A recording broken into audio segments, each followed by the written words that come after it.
Well, I've always been interested in art because my dad is a graphic designer. So when I grew up, on our bookshelves we had like books on Da Vinci and Goya and Surrealists and things like that. So it was always around me. And when I was a kid, rather than going out and playing football and stuff like that, I was more content to sit and draw. And because I had a father who was a graphic designer, and mum who was an English and art teacher, they supported and encouraged that.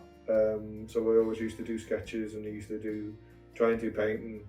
And that was just normal. I thought that's what everyone did. But when I got a little bit older, I realised that it was quite out of the ordinary. So when I did go to high school, like I wanted to do GCSE art, of course, and I thought I'd want to do like graphic design like my dad.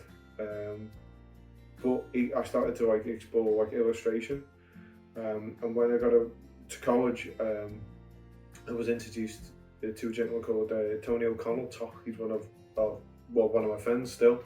He's my academic support, and so all these ideas of like being an illustrator, being a graphic designer would change because he presented me with a copy of something called the Sensations Catalogue, and it was fine art, and the idea of making your own artwork about things that interest you and that your voice was valid enough.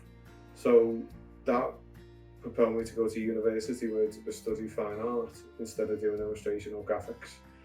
And it all just seemed right. It made me feel very happy. It has always made me feel really happy to be an artist and make work.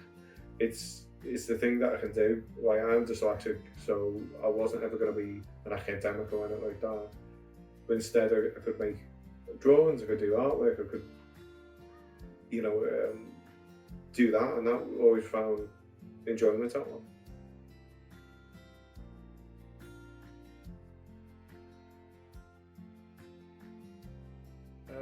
My artwork is actually about a lot of the time.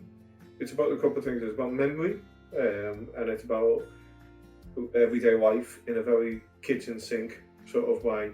I'm fascinated by the world that I grew up in. I grew up on a council estate. Even though my mum and dad, like I said, was a graphic designer and an ex-English and art teacher, I grew up in a landscape which was very 80s, very Liverpool. And when I got to uni, everyone was doing conceptual stuff, and everyone was doing painting, and everyone was doing, things about ideas. And I was still quite interested in going, well, there's a cafe down the road, and it's a greasy spoon, and that's what people do. They go and sit and they have coffee, and I wanted to do that. And I fortunately had some good tutors who basically went, yeah, that's okay. Go and do that. Go and draw what interests you, and use that.